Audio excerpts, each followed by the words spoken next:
नारायणं नमस्कृत्य नरं चैव नरोत्तमं देवीं सरस्वतीं व्यासं ततो जयमुदीरयेत्। श्रीराम राम रघुनंदन राम राम, श्रीराम राम भरताग्रज राम राम, श्रीराम राम रणकरकश राम राम, श्रीराम राम शरणं भव राम राम। माता रामो मत पिता रामचन्द्रः, स्वामी रामो मत्सखा रामचन्द्रः, सर्वस्वं मे रामचन्द्रो दयालुर्नान्यं जाने नैव जाने न जाने। अञ्जनानन्दनं वीरं जानकी शोकनाशनं, कपीशमक्षहन्तारं वन्दे लङ्काभयङ्करम्। भक्ति भक्त भगवंत गुरु चतुर्नाम वपु एक, इनके पद बंदन किए नासत विघ्न अनेक। श्री सीता जो के पद कमल, जब लग हृदय नवास, श्री राम भ्रमर आवत नहीं तब लगता के पास। बोलिए श्री सीता रामचंद्र भगवान की जय। रामायण श्री राम कथा की जय। श्री गोस्वामी तुलसीदास जी महाराज की जय। परम मंगलमय परात्पर अखिलेश्वर अचिंत कल्याण गुणगण निधान सर्वेश्वर सर्वाधिपति, श्रेष्ठ आचरणमान प्रजा के सुखदाता आनंद कंद भगवान श्री रामचंद्र, कौसल्या आनंद वर्धन अवध नरेंद्र नंदन श्री रघुनंदन, विदेह वन सभय जयंती जनक नरेंद्र नंदनी भासुती जगदीश्वरी, माँ सुनैना की आंखों की पुत्तलिका विदेहजा जनकजा जनकाधिराज तनया, जनक राज किशोरी वैदेही मैथिली श्री राम प्राण वल्लभा श्री जानकी जी। इन दोनों युगल सरकार श्री सीता रामचंद्र भगवान के पावन दिव्यतम चरणारविंदों पर कुट नमन नतमस्तक बंदन एवं अभिनंदन। तीनों मैया चारों भैयाओं के चरणों में कोटि कोटि प्रणति। अनंत बलवंत गुणवंत श्री हनुमान जी महाराज के पावन चरण कमलों पर कोटि कोटि प्रणाम। समस्त भूतादिक सिय राम मैं सब जाग जानी, करहूँ प्रणाम जोरे जोग पानी। सज्जनों, हम सब बड़भागी हैं। श्री राम कथा की तैयारी का पावन विचार संकल्प लेकर के, श्री राम कथा सीखने का पावन विचार लेकर के एक स्थान पर एक साथ जुड़कर और इस पावन पुराणे, इस पावन कथा श्री राम कथा की तैयारी कर रहे हैं। श्री राम मंगल रूप है। मंगलम कौशलेन्द्राय महनीय गुणाब्धे चक्रवर्ती तनुजाय सर्वभौमाय मंगलम। जो इनका चिंतन करता है, इनके चरित्रों को सुनता है, पढ़ता है, समझता है, वह भी मंगल रूप हो जाता है। हम सबके जीवन में बाहरी संसाधन सुख सुविधा कितना भी जुड़ जाए, लेकिन जब तक प्रभु श्री राघवेंद्र सरकार की कृपा, जब तक हमको उस ईश्वर की अनुभूति नहीं होगी, तब तक हमको शांति नहीं प्राप्त हो सकती। क्यों? क्योंकि हम सब उसी के ही अंश हैं। ईश्वर अंश जीव अविनाशी, उस परमात्मा के ही हम सब एक अंश हैं। एक ही सरोवर के दोनों राजहंस हैं। और ये हमारा कई कई जन्मों का पुण्यों का प्रभाव है कि हम और आप सब इस कथा के तरफ अपने मन को, बुद्धि को लगाए हुए हैं। यही सर आवत अति कठिनाई, राम कृपा बिनु आई न जाई।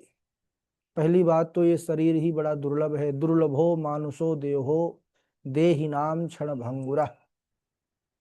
संत महापुरुष तो यही कहते हैं, क्षण भंगुर जीवन की कलिका, कल प्रात को जाने खिली न खिली।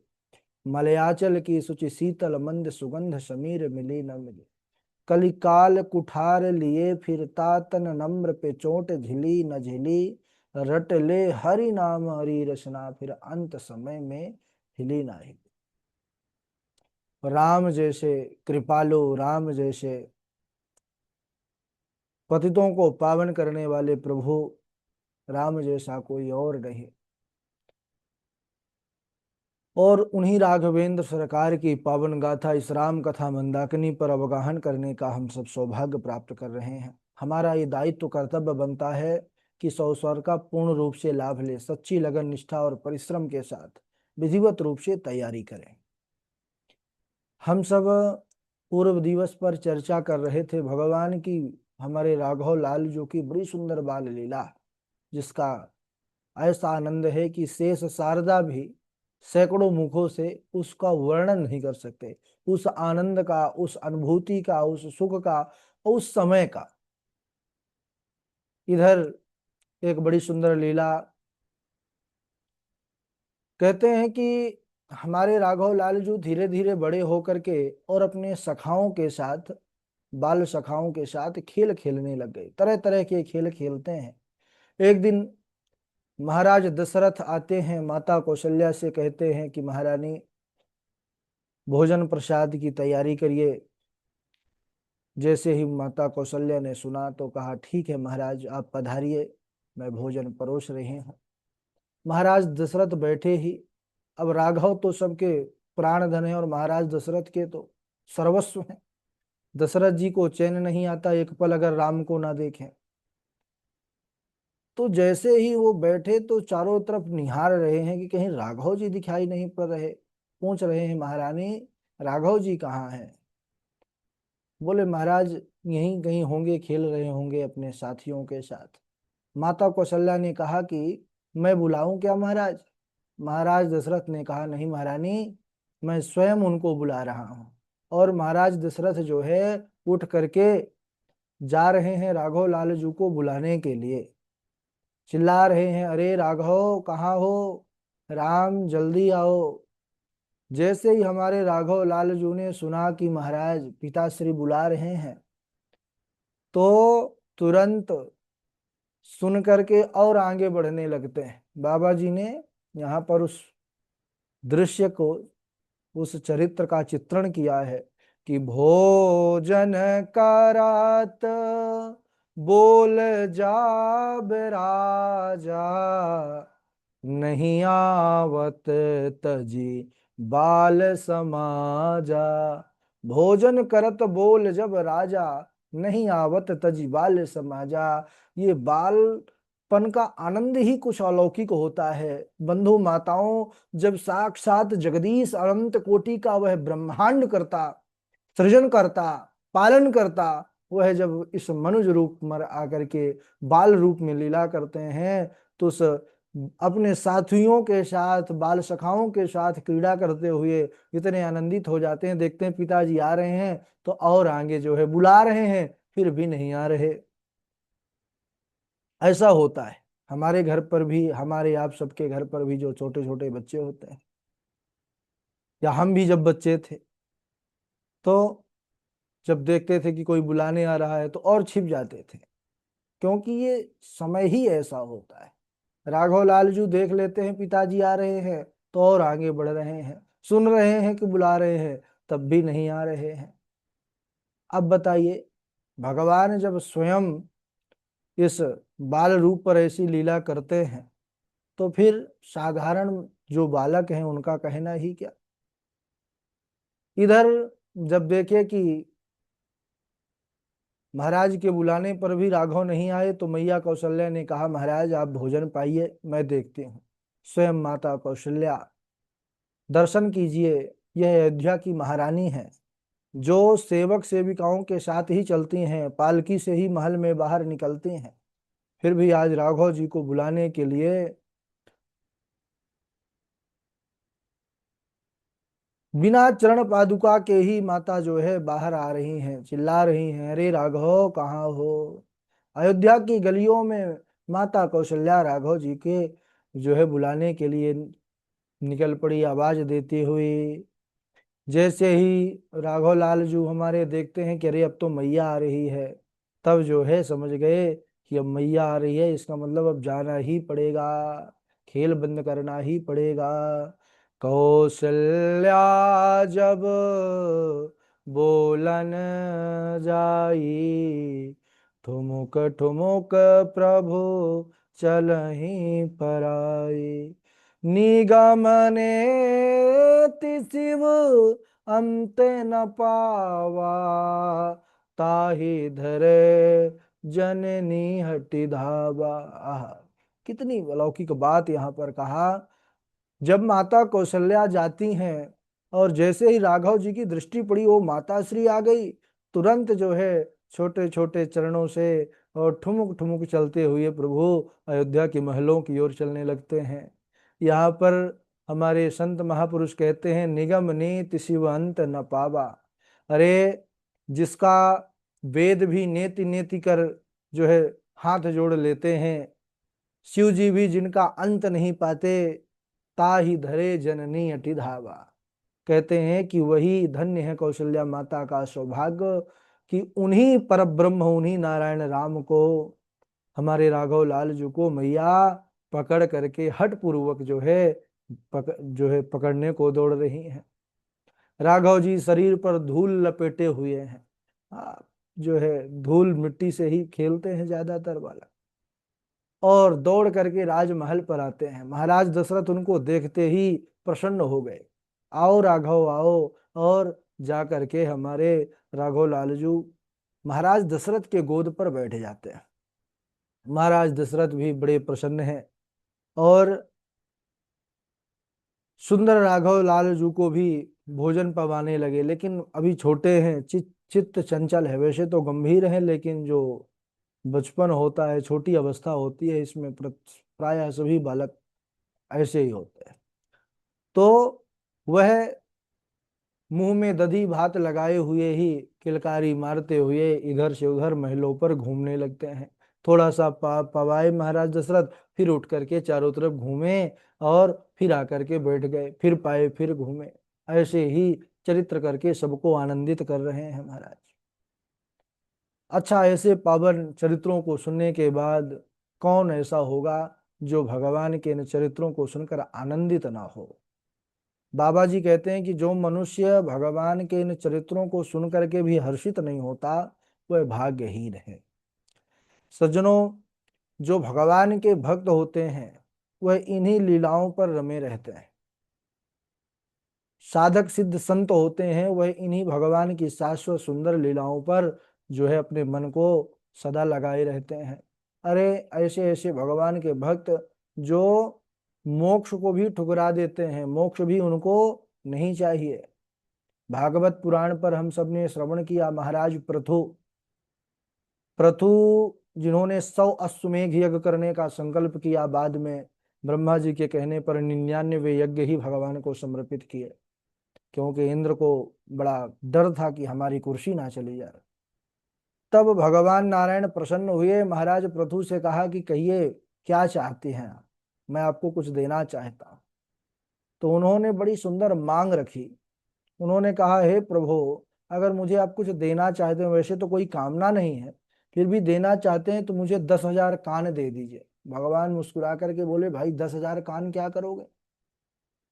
उन्होंने कहा, प्रभु ये 2 कानों की अपनी एक श्रवण शक्ति है, इसकी भी सीमा है, ये अघा जाते हैं, कान भर आते हैं लेकिन जी नहीं भरता, हृदय पर लालसा कथा सुनने की बनी रहती है। तो भगवान प्रसन्न होकर बोले, ठीक है, इन्हीं दोनों कानों में 10,000 कानों की श्रवण शक्ति में देता हूं, दिन रात जन्म जन्म तक सुनते रहिए कथा मेरी, कभी आप तृप्ति महसूस नहीं करेंगे। भक्त यही चाहते हैं कि हम निरंतर प्रभु की कथा को सुनते रहें। राम कथा जे सुनत अघाही, रस विशेष जाना तिनी नाही। यानी जो कह दिया कि नहीं नहीं हमने तो खूब सुन लिया, वही चरित्र है, वही राम है, वही जो है तो उनका जन्म की लीला है, वही वनवास की लीला है, तो समझ जाइए कि उसने कोई लीला को समझा और जाना ही नहीं। क्योंकि जो भगवान के भक्त होते हैं वो कुछ नहीं चाहिए उनको भगवान के सिवा।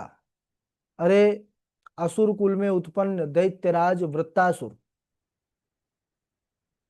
दैत्य कुल शिरोमणि इसको कहा जाता है, कि दैत्य कुल में होकर के भी इसने जो भगवान के प्रति अपना भाव रखा, भगवान के प्रति जो इसकी निष्ठा, 4 श्लोकों में स्तुति इसने, भागवत में भी इसका प्रसंग आता है। तो इसमें तात्पर्य यह है कि एक श्लोक में उसने यह स्पष्ट किया है कि मुझको कामना नहीं है संसार की। न नाक पृष्ठम न च पारमेष्ट्यम न सार्वभौमम न रसाधिपत्यम न योग सिद्धि पुनर्भवम व समंजसत्वा विरह्य कांक्षे। हे प्रभो, मैं विभिन्न प्रकार की सिद्धियों को नहीं चाहता, ना तो मैं राज्य को चाहता हूं ना ऐश्वर्य को चाहता हूं। बोले क्या चाहिए?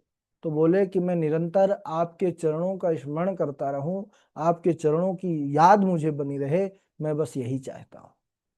तो ये भक्ति का रंग ही ऐसा है, जो रंग जाता है केवल उसको भगवान ही दिखते हैं और भगवान ही चाहिए, उसके अलावा कुछ नहीं चाहिए। भक्ति का रंग मीरा ने अपने आप को रंगा, कबीरा ने रंगा, बाबा तुलसी ने रंगा। देखिए घर घर तक आज रामचरित्र की अलौकिक धारा, है ना, रामचरितमानस आपको घर घर में मिल जाएगी। और हमारे पास तो अनन्य ग्रंथ हैं जिसकी कोई सीमा नहीं है, फिर भी बाबा तुलसी का मानस आपको घर घर में मिलेगा, और कोई ग्रंथ मिले या ना मिले।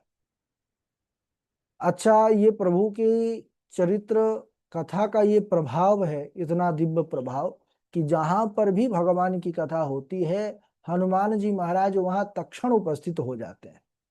कथा का शुभारंभ होते ही हनुमान जी वहां पहले से ही खड़े मिलते हैं। बोले ये बात ऐसे नहीं कह रहे, ये इसका जो है प्रमाण महापुरुष देते हैं।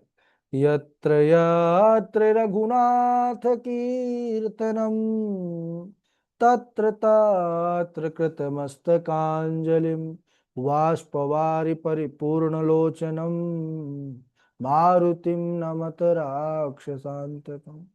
जहां भी भगवान का कीर्तन होता है, यत्र यत्र रघुनाथ कीर्तनम, वहां हनुमान जी महाराज मस्तक झुका करके तत्र तत्र कृत मस्तकांजलि, और वह हाथ जोड़ करके खड़े रहते हैं, प्रभु के चरित्र को सुनते रहते हैं। और जब भी राम राम यह ध्वनि को सुनते हैं, इस सुंदर वचन को सुनते हैं, तो उनके आंखों से झरझर आंसुओं की धारा चलती रहती है।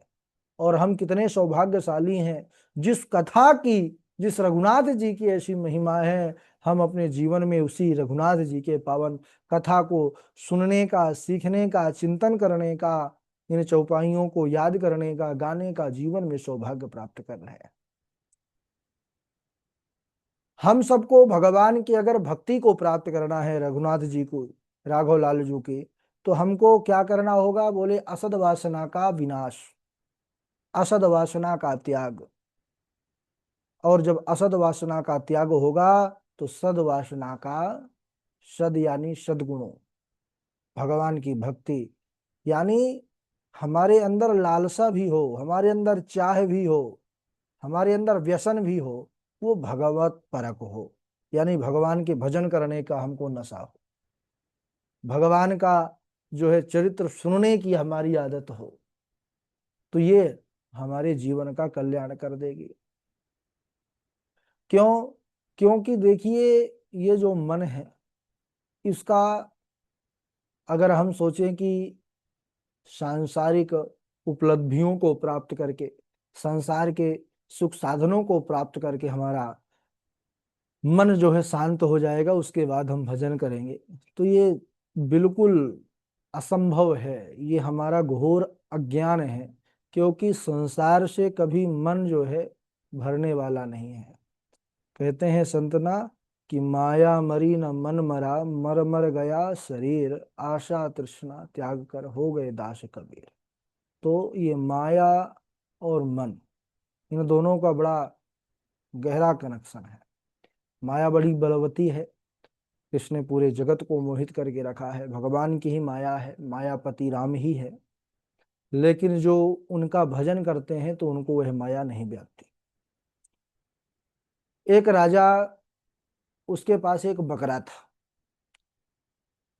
तो उसने ऐलान किया कि भाई जो इस बकरे को चरा करके तृप्त कर देगा, इसका पेट भर देगा, तो मैं उसको अपना आधा राज्य दे दूंगा। समझिएगा बात को, इसी विषय पर है जिस विषय पर हम चर्चा कर रहे हैं कि हमारा मन संसार से कभी भरने वाला नहीं है। उसने कहा कि भाई आधा राज्य हम दे देंगे, लेकिन इसकी परीक्षा मैं स्वयं करूंगा कि इसका पेट भर गया कि नहीं।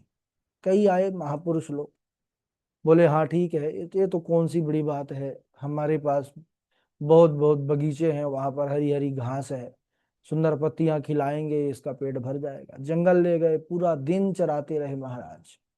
आया, जैसे ही राजा ने हरी हरी जो है पत्तियां सामने रखा, उसने फिर से उसको खाना चबाना शुरू कर दिया। बकरे की आदत होती है, उसका मुंह कभी बंद नहीं होता है, चलता रहता है। सब आए, सब लास्ट में हार मान करके चले जाते। एक सत्संगी ने विचार किया कि राजा का जरूर ये जो ऐलान है, राजा जो ये प्रतिज्ञा किया है, इसमें जरूर कुछ ना कुछ राज है। तो वो जानता था, उसने उसको कहा ठीक है राजा साहब, आज मैं ले जाता हूँ, मैं इसका पेट भर के लाऊंगा। उसने कहा ठीक है, ले जाइए, आप भी ले जाइए। तब उसने क्या किया कि बकरे को ले गया जंगल में और एक छड़ी ले लिया। जैसे ही बकरा जो है हरी पत्ती हरी घास की तरफ अपना मुख खोल करके दौड़ता, वैसे ही उसके मुख में वो छड़ी मतलब डंडा से प्रहार कर देता। तो ऐसा उसने लगातार क्रम करता रहा। तो 2-3 घंटे बाद ही अब वो हरी पत्ती और घास की तरफ देखना बंद कर दिया, क्योंकि उसके मन में ये बात बैठ गई कि अगर मैं इन पत्तियों के तरफ मुंह खोल करके दौड़ूंगा खाने के लिए, तो मुझे डंडा खाना पड़ेगा। तब इसके मन में ये धारणा बैठ गई कि मुझे डंडा नहीं खाना है। तो राजा शाम होने से पहले वो सत्संगी जो है राजा के पास पहुंच गया। दोपहर में ही बोला महाराज मैंने इसका पेट भर दिया। बोले अच्छा, अभी तो शाम भी नहीं हुई। बोले हाँ, इसका पेट भर गया राजा साहब, परीक्षा कर लीजिए आप। राजा ने तुरंत जो है हरी हरी पत्ती हरी हरी घास उठाया है, सामने रखा। तो जैसे बकरा देखना, उसको खाना तो दूर रहा, उसकी तरफ देखा भी नहीं, क्योंकि उसके मन में ये बात बैठ गई थी, अगर मैं इसको पाया, इसको मैं खाया, तो मुझे डंडा खाना पड़ेगा। ठीक, ये कथा दृष्टांत का भाव क्या है? यही स्थिति हम सब मनुष्यों की है। ये बकरा क्या है? ये बकरा हमारा मन है। बकरे को घास चराने ले जाने वाला जीवात्मा, और राजा है परमात्मा। तो मन को मारना पड़ेगा, मन पर अंकुश रखना पड़ेगा। क्यों? क्योंकि मन ही बंधन का और मन ही मोक्ष का कारण है।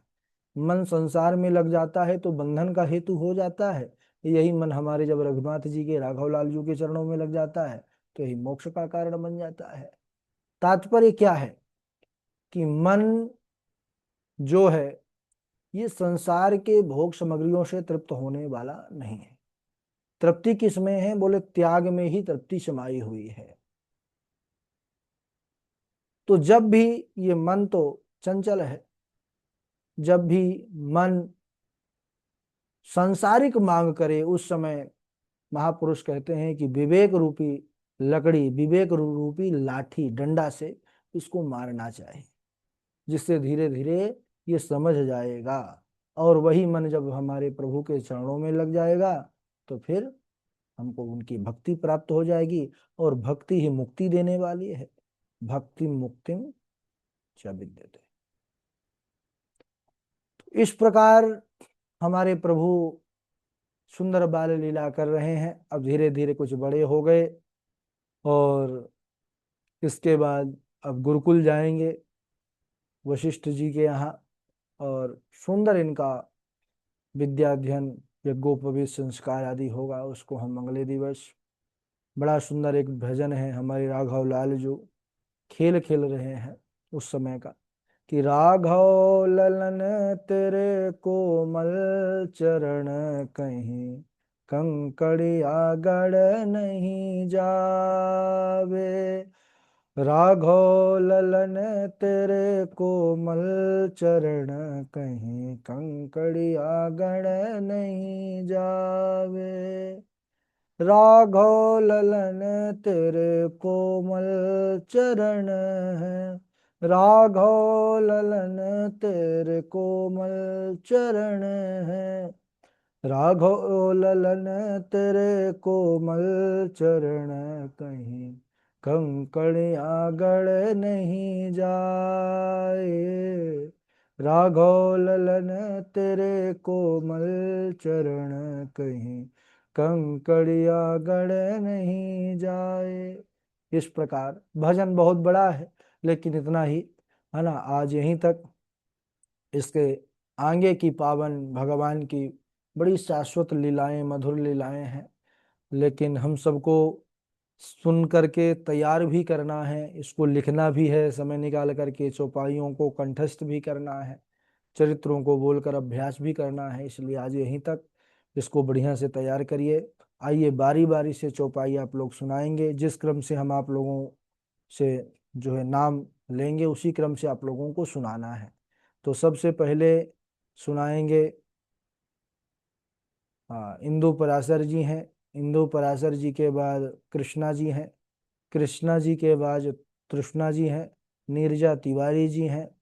और शशि तिवारी जी हैं, उन्नति जी हैं, मोनिका झा जी हैं, मंजू शर्मा जी हैं, है ना, हर्षिता जी हैं, दुर्गा प्रसाद शर्मा जी भी हमारे जुड़े हुए हैं, और सोनी जी, ये भी आप लोगों के साथ आज से कक्षा पर राम कथा पर जुड़ेंगी, है ना। ये नामांकन इनका हो चुका है, इनको भी साथ में लेकर के रघुनाथ जी के चरित्र के साथ चलना है। चलिए, स्वागत है इंदु पराशर जी। राधे राधे गुरु जी प्रणाम। हाँ। यहाँ उहाँ दोई बालक देखा, मति भ्रम मोर कियान विशेषा। देखी राम जननी अकुलानी, प्रभु हसी दीन मधुर मुस्कानी। अगणित रवि शशि शिव चतुरानन, बहुगिरि सरित सिंधु महिकानन। काल कर्म गुण ज्ञान स्वभाव, सो देखा जो सुना न काऊ। राधे राधे गुरु जी। राधे राधे। चलिए कृष्णा आप सुनाइए। कृष्णा जी, कृष्णा व्यस्त हैं? ठीक है, तृष्णा जी आप सुनाए। राधे राधे गुरुदेव। जी। राधे राधे गुरुदेव। राधे राधे सुनाए।